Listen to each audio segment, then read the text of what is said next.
Ji-Yu Ishin plagiarized my work for his childhood sweetheart. He turned his childhood sweetheart into a genius writer, but in the name of love, he drained my inspiration and life, until I was reborn on the day his childhood sweetheart won her first award. Ji-Yu Ishin thought I would pester him again and scolded me angrily with a frown. Isn't this good? Arching has gained fame, and you have money. Don't you love money the most? But he didn't know that I had already bought a train ticket to the capital. I no longer want anything from Ji-Yu Ishin, neither his people nor his money. Later, Ji-Yu Ishin knelt before me, weeping bitterly. Shusha, I'll give you everything. Just come back, okay? Comrade He Ching, congratulations on winning the championship of this year's Peach and Plum Writing Cup. On behalf of all the comrades at the newspaper, I extend our congratulations to you. Ji-Yu Ishin walked slowly toward He Ching, holding a bouquet of flowers. He Ching smiled shyly and accepted the flowers. They seem like a perfect match, a talented man and a beautiful woman. But Ji-Yu Ishin is clearly my boyfriend. Looking at the scene around me, I realized that I had actually been reborn and returned to the day when He Ching used my work to win the championship. All the pain from my previous life flooded into my mind at this moment. My work was stolen, my hands and legs were broken, and I was imprisoned in Ji-Yu Ishin's home. My head was splitting with pain as I slowly stood up. He Ching, give me back my work. In an instant, the congratulations in the auditorium faded away, and everyone's eyes fell on me. Ji-Yu Ishin's face twisted slightly as he turned sideways. Positioning himself protectively in front of He Ching, he asked angrily, Comrade Lin She, I know you're upset about not winning the award, but you can't spread rumors about Comrade He Ching like this. If you claim that Comrade He Ching stole your work, please provide evidence. I was taken aback for a moment. Then suddenly remembered, my manuscript is with Ji-Yu Ishin. I trusted him so much, and that trust has now turned into a sharp sword that wounds me. I have no evidence to present. A wave of sorrowful grief surged into my heart. Comrade Lin She, jealousy is not a good quality. Ji-Yu Ishin made the final decision, pinning the blame on me. Yes, as long as his childhood sweetheart is pure and flawless, he is willing to do anything, even though I am his girlfriend. The looks others give me are filled with disgust. As the event ended, He Ching led Ji-Yu Ishin toward me. He Ching's eyes were slightly red, and she spoke with a choked voice. Comrade Lin She, it's all my fault. Please don't blame Brother Ishin. Ji-Yu Ishin looked at her with a pained expression, comforting her gently. But when he turned to me, his eyes were filled with cold indifference. Isn't this good? A Ching has gained fame, and you've got money. Don't you love money the most? So that's how he sees me in his heart. I was furious and unconsciously raised my voice. Then I'll ruin her reputation. In this early era of reform and opening up, society placed considerable emphasis on knowledge and talent. Without a word, Ji-Yu Ishin raised his hand and slapped me hard. My face instantly swelled up, my head buzzed with pain, and my vision gradually blurred. Seeing his wary expression, I remembered a long time ago. Ji-Yu Ishin sat beside me, smiling as he spoke. Comrade Lin She, your handwriting is truly beautiful, and your words are very moving. I will definitely help you publish them in the future. At that time, he wasn't yet the deputy director of the newspaper, but he was already thinking of helping me publish my work, and now, he's taking advantage of his position to give my work to He Ching for the competition without my permission. Every word of his promise keeps replaying in my mind. Tears fell like broken pearls, landing on Ji-Yu Ishin's arm. He cupped my face with his hand, gently stroking it as he whispered, Shusha, I didn't want to hit you, I was just too anxious. You know how important reputation is for a woman. I absolutely won't let you harm Arching. Ji-Yu Ishin's eyes revealed pity and regret, but in an instant, they were replaced by other emotions. He Ching trembled lightly, hiding her body as she burrowed into Ji-Yu Ishin's embrace. I couldn't see her face clearly. From beginning to end, I never even touched He Ching. So how could I have harmed her? Choosing between the two was nothing more than a firmer decision in his heart to choose He Ching. My heart felt as if it had already been slashed by his words. Bleeding profusely, with a swollen, red face, I arrived at the station and bought a ticket to the capital, departing 3 days later. In her previous life, starting from this day, He Ching seemed to have tasted the sweetness. She repeatedly urged Jiu Ishan to give her my work. Jiu Ishan granted her wish. They are like blood-sucking parasites clinging to me, slowly draining my spirit, life, and vitality. I still remember, just before I died, Jiu Ishan looked at me with pity in his eyes and said softly, "Shusha, I will take care of you in this lifetime." I felt like a beggar being given alms. I was startled awake from a dream to find Jiu Ishan sitting by my bedside. I was the one who gave him the key, allowing him to come and go from my home as he pleased. It was precisely because of this privilege that he was able to obtain many of my manuscripts. Jiu Ishan frowned and asked with concern, "Shusha, what's wrong? Did you have a nightmare? It was my fault for hitting you yesterday, but you absolutely must not tell anyone the truth. Do you understand? All right. How about I take you to the restaurant where we had our first date today? Consider it my way of making it up to you." Jiu Ishan kept talking to himself. Completely without asking for my opinion, I suppressed the mockery in my eyes and slowly stood up. As we passed by the flower shop, Jiu Ishan even bought me a bouquet of flowers. The flowers were fragrant and beautiful, just the kind I liked. My long dormant heart began to beat for him once again. So he still remembers. I thought he had already forgotten. Brother Ashen, Comrade Linsha, what a coincidence. Running into you here, we actually ran into He Ching. She looked very beautiful today. Her face as radiant as peach blossoms, wearing a red floral dress that made her look absolutely stunning. I didn't miss the flicker of admiration in Jiu Ishan's eyes. "Ah Ching, what are you doing here? Would you like to join us for dinner later? We can also celebrate you winning first place." In that instant, it felt as if my breath had stopped. I looked at Jiu Ishan, my heart shattered into pieces. Mingming, it was supposed to be a date for the two of us. He Ching's eyes held a hint of provocation. But her tone was as gentle as the wind. "Brother Ashen, isn't this a bit inappropriate? Comrade Linsha is your girlfriend. Won't she get angry?" A glimmer of anticipation flickered in my eyes as I tried to find any trace of his love for me on Jiu Ishan's face. "No way, Shusha wouldn't be that petty." Jiu Ishan spoke up first, but his gaze didn't fall on me. He didn't dare to look me in the eye. He was feeling guilty. See, he clearly knew I would be unhappy, yet he still invited He Ching. I should have been completely disappointed in him. So why do I still hope that he would firmly choose me alone? Perhaps he did give me some very sweet moments, but the hurt he brought is also indelible. In the end, I still compromised.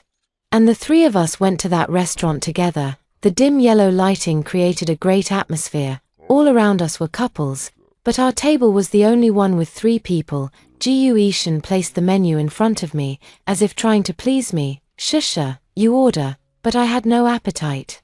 So I casually ordered a few of my favorite dishes. I ate absent-mindedly, watching Jiu Ishan personally peel the shrimp and place the meat into He Ching's bowl.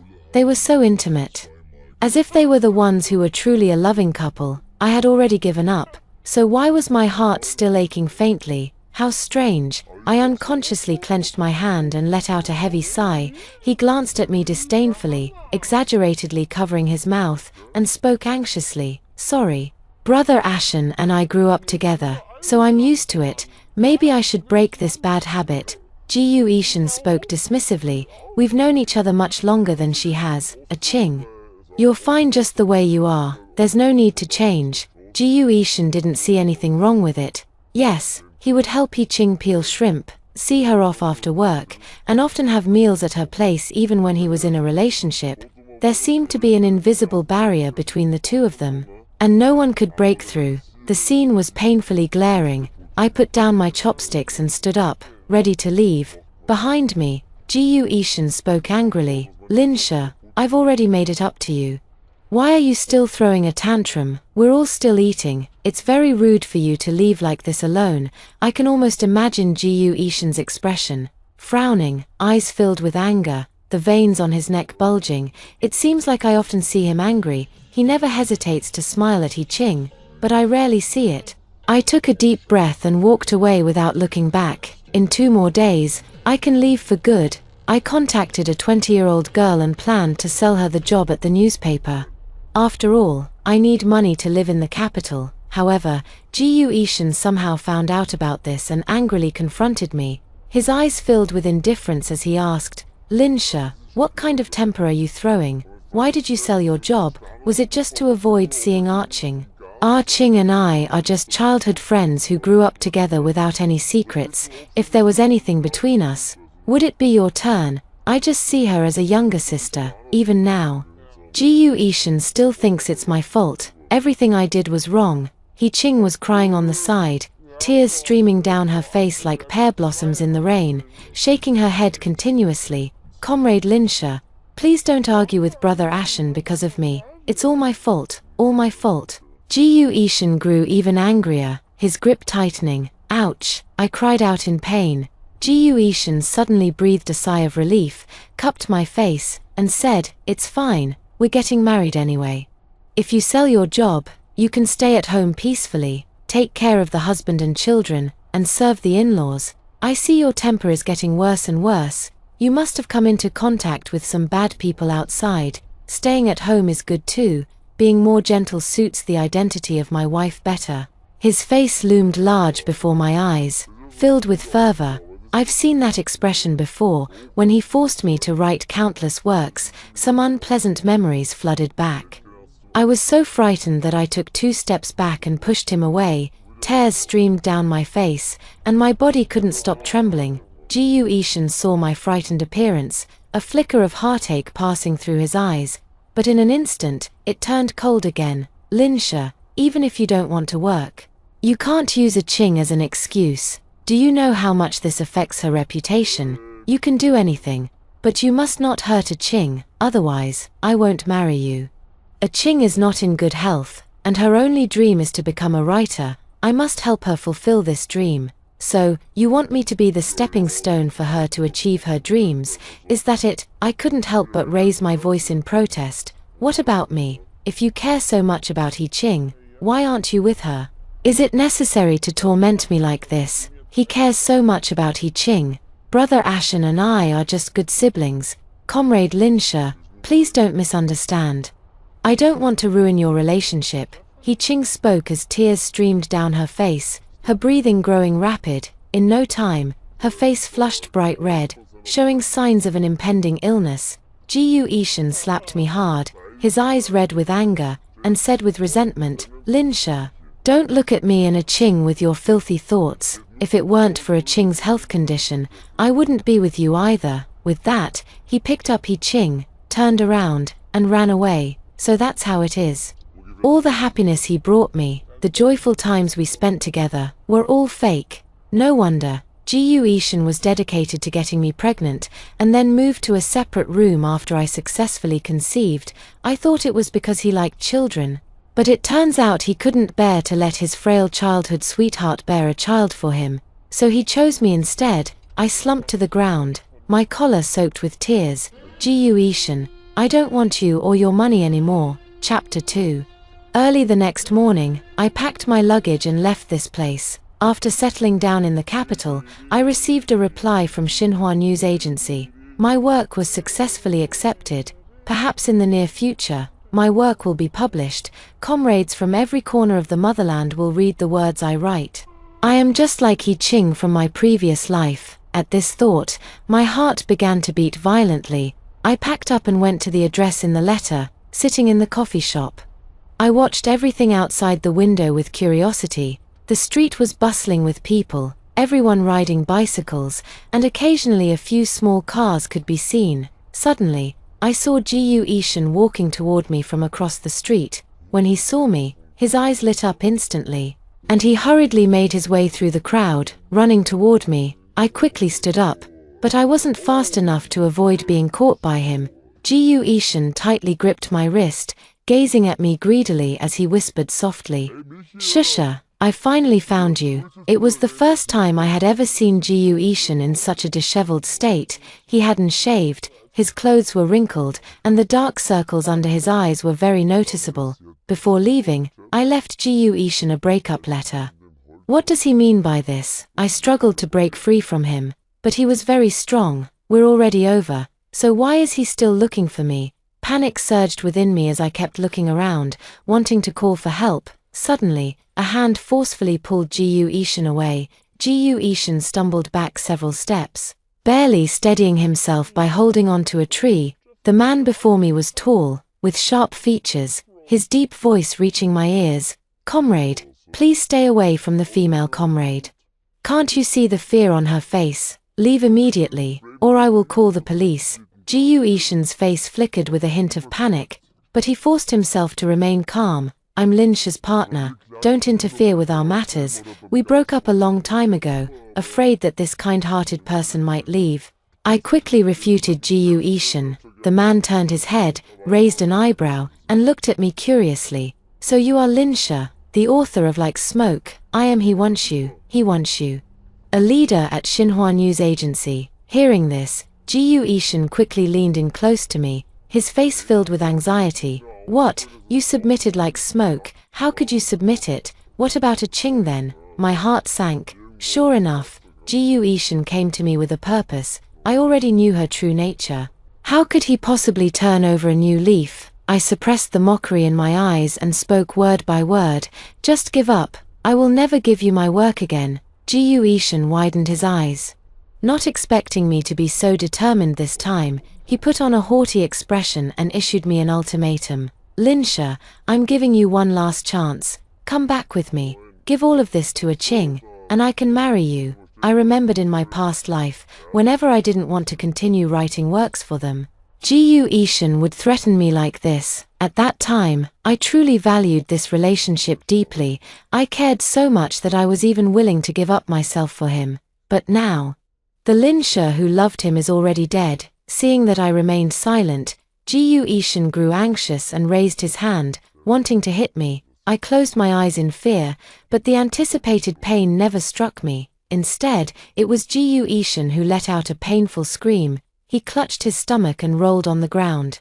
Completely losing the graceful demeanor he had earlier, Hiwanshu slowly retracted his leg and exhaled a puff of cigarette smoke. "I can't stand men who bully women." Jiyu Ishan's face was full of pain, sweat dripping down his cheeks. I found him particularly ridiculous at that moment. Hiwanshu put away his mocking expression, opened the car door, and said to me, "Let's go. I'll take you to sign the contract. The newspaper is particularly optimistic about your Like Smoke, and there's a high probability it will win an award. As long as it wins, publishing won't be a problem." Of course I did. In my previous life, Qing became famous thanks to my Like Smoke. Now, I'm just reclaiming that honor. Jiyu Ishan stared at me blankly, his face filled with envy. As I passed by him, I kicked him in the stomach out of spite.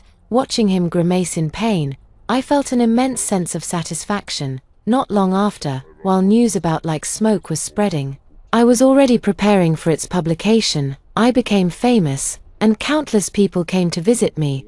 Jiyu Ishan also came to see me several times. This time, what was slightly different was that he brought a sweet fruit. It was my favorite food in my previous life, but I also despise it, because, during those days of imprisonment and exploitation, only when I created perfect works for them would Jiyu Ishan condescendingly buy me the cheapest sweet fruits.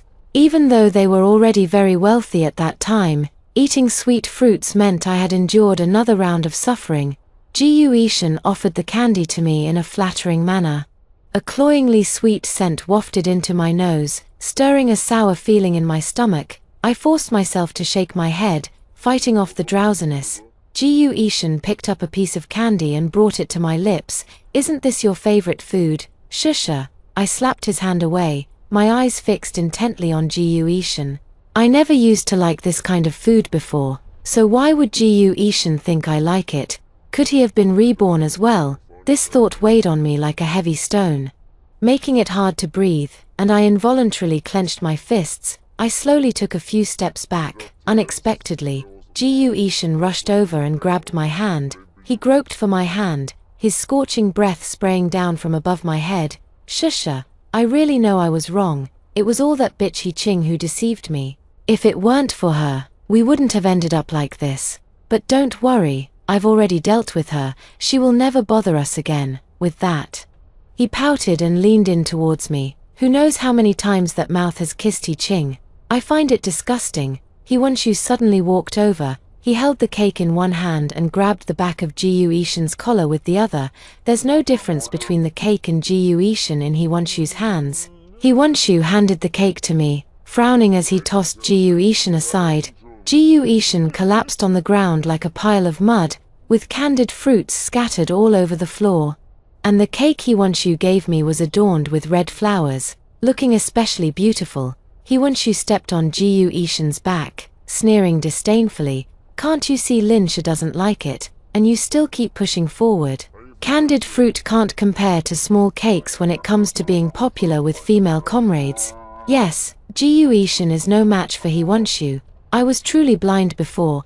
I slowly crouched down in front of Ji Yuishan, holding up the small cake as I spoke. Ji Yuishan, I never liked candy. As for being with you, what face do you have? I now have a color TV and a mobile phone. I'm a highly sought-after author, earning a monthly salary of 100 yuan, plus tens of thousands in royalties. With every word I spoke, Ji Yuishan buried his head a little deeper, so he could feel inferior too. I lifted Ji Yuishan's chin with my finger, taking in the embarrassment and unease in his eyes. I couldn't help but burst out laughing. Ji Yuishan has lived 2 lifetimes. Yet he's still so naive. Ji Yuishan looked up at me, his expression filled with awe as he saw my smiling face. I know I look very beautiful right now, but in my previous life, I was also very beautiful, just that they had tormented me beyond recognition. I raised my hand and slapped him twice across the face. The frustration in my heart dissipated with the crisp sound of the slaps. Squinting my eyes, I looked at Ji Yuishan's red and swollen face, his expression dazed, and said with a smile, "This is what I'm giving back to you, Ji Yuishan. What makes you think I would still want this worn-out shoe of yours now?" I straightened up, grabbed He Wanshu's tie, and kissed him. He Wanshu was stunned for a second before taking the initiative. I caught a glimpse of the sadness in Ji Yuishan's eyes from the corner of my eye. Could he also feel sadness? Unfortunately, I no longer cared. I released He Wanshu, turned to face Ji Yuishan, and spoke in a cold, resolute tone. There is no room left for reconciliation between us. The air was thick with a suffocating silence. I took a deep breath, turned, and walked away without looking back. Those 2 slaps were just a return gift for coming back to life, and the hatred from my past life. I will take revenge one by one. Ji Yuishan seems to be competing with He Wanshu. The day before, He Wanshu sent me a bouquet of flowers, and the next day, Ji Yuishan also sent one. I didn't accept it. He Wanshu sent me flowers as my suitor. So what about you? Ji Yuishan's eyes filled with desolation as he whispered softly, "It's my fault. You can punish me however you want." He placed the flowers outside the door and turned to leave. I kicked the flower down the stairs. Ji Yuishan paused in his steps, bent down to pick up the flower, and ran away. The capital in December was very cold, and the exhaled breath quickly turned into white mist. Ji Yuishan ran over with big strides, pulled open his clothes, and took out a bag of pancakes from inside. He hurriedly stuffed the pastry into my hand, smiling as he did so. "Didn't you want to eat it?" I finally managed to get in line. "Hurry up and eat it while it's hot." I felt the warmth in my hand and remembered that this was a time-honored pastry shop I had been craving. It was 5 kilometers away from where I lived. To keep the pastry warm, Ji Yuishan had run all the way here. My thoughts suddenly drifted back to a very, very long time ago. I prepared a meal for Ji Yuishan and brought it to the newspaper office. The weather was cold, and the snow-covered ground was slippery. I wanted him to have a warm meal, so I ran all the way there. I took a hard fall, but I didn't have time to worry about myself. I quickly scrambled over to check on the box. When I saw Ji Yuishan, he frowned and scolded me. "I had plans to eat out with Arching today. Why did you bring me food?" In the end, the food, along with the box, was thrown into the trash. Thump! Under Ji Yuishan's astonished gaze, I threw the pancake away. The pancake traced a perfect parabola through the air and landed in the trash can. I curled my lips into a cold smile. This kind of thing is no longer worthy of me. Just like you. Ji Yuishan's face instantly turned deathly pale. Snow fell on his head, as white as his complexion. He Wanshu walked over to me holding an umbrella and asked softly, "Shall we go? I've already reserved a restaurant." I held onto Hee-won-shu's arm and walked past Ji-Yu Ishin. After the meal, Hee-won-shu drove me back. From a distance, I saw Ji-Yu Ishin standing downstairs at my place. It's strange. Before, no matter what I did, I couldn't move him. Now, can he move me by doing these things? Ji-Yu Ishin's head and shoulders were covered in snowflakes, making him look like a snowman. Seeing me arrive, he opened his eyes, filled with hope. I frowned and spoke coldly. Is this fun for you? Your presence only causes trouble in my life. People need face, trees need bark. Ji-Yu Ishin, you can't possibly not understand that, can you? Ji-Yu Ishin fell to his knees with a thud, kneeling straight in front of me. The tears he shed turned to ice in the snow. Shusha, I know I was wrong. Can you forgive me just this once? I'll never dare to do it again. From now on, I'll do whatever you ask me to do. Don't you want to publish a book? We'll help you publish it as soon as we get back. I can help you become the #1 talented woman. As he spoke, he crawled over and hugged my leg. I took a few steps back, watching him bury himself in the snow. No need, I can rely on my own talent to publish my work. With those words, I quickly pulled Hee-won-shu upstairs. I faintly heard a sorrowful cry coming from behind. What does that have to do with me? I felt no ripple of emotion in my heart. Only that all of this had come too late. Ji-Yu Ishin's remorse could not make up for his past betrayal and hurt. After that day, Hee-won-shu became my boyfriend. When he asked about the grudge between me and Ji-Yu Ishin, I only mentioned the incident of my work being plagiarized. I didn't tell him that I had been reborn. I wanted to handle it myself. But I never expected that Hee-ching would actually come looking for me. I worked overtime at the newspaper office for a while, and by the time I left, the sky had already darkened. While riding my bike home, someone suddenly rushed out from the roadside, startling me so much that I immediately stopped. Upon taking a closer look, I saw it was Hee-ching. She was wearing thin clothes, her hair was a mess, and her face was dirty. If I hadn't known her for 2 lifetimes, I really wouldn't have recognized her. Hee-ching saw the glint in my eyes and lunged at me with his grimy hands outstretched. He shouted hysterically, "Give me the manuscript. Give it to me now, I'm the talented writer. I am, ha ha ha ha." I warily looked at her, ready to run at any moment. Suddenly, another person emerged from the grass by the roadside. Ji-Yu Ishin was in a sorry state, and he froze for a moment when he saw me. His eyes suddenly reddened, and he hurriedly wiped away his tears before speaking. "I'm sorry." Hee-ching went crazy and ran out on her own. Recently, the Writers Association revoked her honors, and she couldn't handle it. She just went mad all at once. I don't know how she managed to find me, but there's no other way. I have to take care of her. It seems that Hee-won-shu stepped in and helped me get justice. I suddenly exhaled a breath, the white mist blurring Ji-Yu Ishin's face. I can no longer clearly remember his glamorous appearance from his past life. Now, he can never be clean again. Ji-Yu Ishin looked at me deeply, smiled bitterly, his voice choked with emotion. "Shusha. I really know I was wrong. I don't love her. I only love you. I've only loved you for 2 lifetimes, but I had no choice. I had to take care of Hee-ching. Her father died saving my father. I shouldn't have given your work to her." He abruptly lowered his shoulders, all his former pride fading away.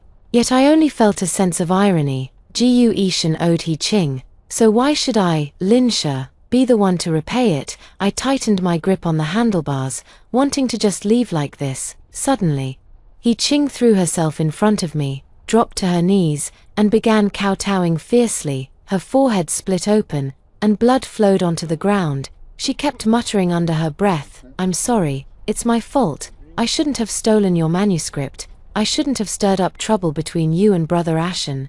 I shouldn't have caused you to miscarry out of jealousy. It's all my fault, all my fault." I could barely stand. It turns out that the child I had in my previous life was killed by her. Ji-Yu Ishin suddenly threw himself to his knees in front of Hee-ching, grabbing her hair and asking hysterically, "That child was actually your child's. Hee-ching, I treated you so well, and you actually killed my child." Ji-Yu Ishin suddenly turned around, speaking as if in a nervous fit. "Shusha, you have to believe me. I really don't know. I bit my lip hard, not making a single sound. Sadness washed over me like a tide. I rushed forward and slapped He Ching twice hard. He Ching curled up on the ground, groaning in pain.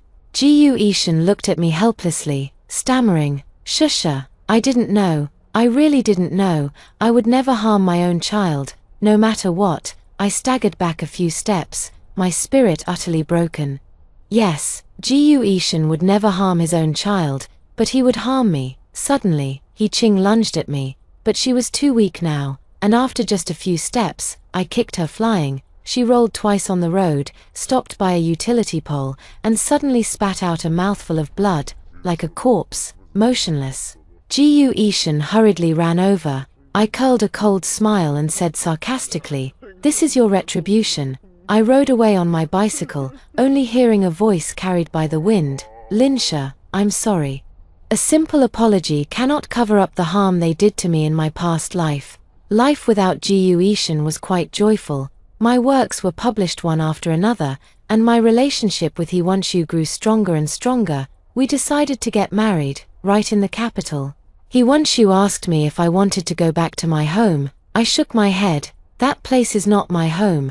A place that makes me sad is definitely not my home. Everything was arranged very smoothly, just a few days before my wedding. I was so excited that I couldn't sleep. Suddenly, I heard some faint sounds outside the door. At first, I thought it was the wind, but the sound persisted for a long time without fading. My heart leaped into my throat, and I quietly hid under the covers to call He Wanshu, reassured by his words. I stealthily opened the door and saw a faint light emanating from my study. I quietly tiptoed over and discovered it was actually Gu Yishan. He had secretly pried the door open and come in. He was holding a lit torch, rummaging through things in my study. Gu Yishan opened the drawer where I kept my manuscripts and took out the novel manuscript I had just finished writing. No, I absolutely cannot let him ruin this. Suppressing the panic in my heart, I questioned him loudly, "Gu Yishan, what are you doing?" A flicker of panic crossed Gu Yishan's face, followed by an evil smile. "Shusha, you must quickly break off your engagement with He Wanshu and come away with me. Or else I will burn all of these. If it weren't for your exceptionally well-written articles, you wouldn't have attracted He Wanshu, and you wouldn't have left me. It would have been so much better if I had kept you locked up at home from the start. You should be thanking me. There are so many bad men in this world. And only I can protect you." Gu Yishan grew more and more excited as he spoke, a frenzied smile spreading across his face. It was a world of difference from his original appearance. I was constantly watching his movements, afraid he might accidentally set my manuscript on fire. "Are you okay?" He Wanshu hurried over and said softly. I shook my head, not daring to lose focus. Gu Yishan suddenly noticed He Wanshu and pulled out a small knife from his chest. The knife gleamed with a silver light, looking very sharp. Gu Yishan pointed the knife at He Wanshu, shouting hysterically, "It's all because of you, this wild man. If you hadn't seduced Shusha, he wouldn't have left me. You actually still want to marry her. I'll kill you, then you won't be able to marry her." His voice grew hoarse with anger, as if each word was being forced out from the depths of his throat. Gu Yishan's face was twisted with rage as he charged forward without hesitation, clutching the sharp knife. He Wanshu sidestepped the attack and slowly retreated. I was terrified, afraid that Gu Yishan would harm He Wanshu. I looked at Gu Yishan and said coldly, "Even without He Wanshu, I wouldn't like you, and I wouldn't go with you, Gu Yishan." I took a deep breath and continued, "I have been reborn, and I remember every single thing from my past life. You are the source of my pain, and I will never forgive you, even now. I still have nightmares every night, dreaming of you forcing me to write. The moment I failed to meet your expectations, you would beat and kick me." My palms were drenched in sweat, and I was unbearably nervous. He slowly turned around, his expression complex and hard to decipher, tears streaming down his face as he smiled bitterly. "No wonder you said that in the auditorium that day, so you had already been reborn. I thought I could seize the opportunity and have you again." A flicker of despair flashed in his eyes. "I never expected that you had already left me. I really regret it. I shouldn't have helped He Ching steal your work. Shusha, I love you. I shouldn't have done this." His voice grew softer, As if he were talking to himself, I walked toward him step by step, raised my hand, and slapped him hard across the face. Gu Ishan, if I could, I truly wish I had never met you. He was struck by me, his head turned aside, his expression complex, filled with regret and unwillingness. Tears welled up in his eyes, eventually falling drop by drop. I think he must truly regret it now. Suddenly, Gu Ishan raised the small knife and plunged it fiercely into his own chest. Blood sprayed out, splattering all over my face. I stared blankly as Gu Ishan fell to the ground, blood flowing everywhere. The torch fell to the ground, and sparks instantly spread out. Hiwanshu picked up the manuscript and pulled me as we ran outside. I watched as the fierce flames slowly consumed Gu Ishan. Gu Ishan looked at me, his eyes filled with regret. Then, he slowly closed his eyes. A relieved expression appeared on his face, as if he had finally let go of a heavy burden. The fire did not spread too far, and after the ambulance extinguished it, we saw Gu Ishan's body. The fire had burned him beyond recognition. I calmly contacted his parents to take his remains away. Gu Ishan's death did have a significant impact on me, but I wasn't sad. Instead, I felt a sense of relief. The day of the wedding was a rare sunny day in the capital, with warmth lingering in the air. The doors and windows were adorned with bright red double happiness characters, filling the place with joy, while several red flags hung on the walls, adding a touch of solemnity. I brought my parents and friends to the capital. Hiwanshu also invited his own friends and family. We didn't hold a grand ceremony, just invited the community leader to be our witness. That solemn and dignified voice echoed through the hall, each word seemingly carrying the weight of the era and people's beautiful expectations for the newlyweds. Hiwanshu wore a brand new Zhongshan suit, his strong face flushed with happiness. I wore a bright red jacket, my hair pinned up at the back, with a large red flower in it. A light makeup was applied to the face. After all, there were no luxurious wedding rings, no elaborate ceremonies. Only the sincere gazes and tightly held hands of each other. We solemnly bowed in respect before the portrait of the chairman. After the ceremony, everyone gathered around a long table set with simple tea and snacks. The tea steamed with warmth, while melon seeds and candies exuded a sweet fragrance. The children laugh and play as they weave through the crowd, while the adults discuss the country's new policies. Filled with hope for the future, marriage did not hinder my writing. Instead, it brought this change into my work, allowing my words to convey even more hope. My works gradually spread to every corner of the motherland, and I believe they will bring new ideas to the women there. Even many, many years later, I still receive letters from my readers. At this moment, I feel that my persistence is truly meaningful.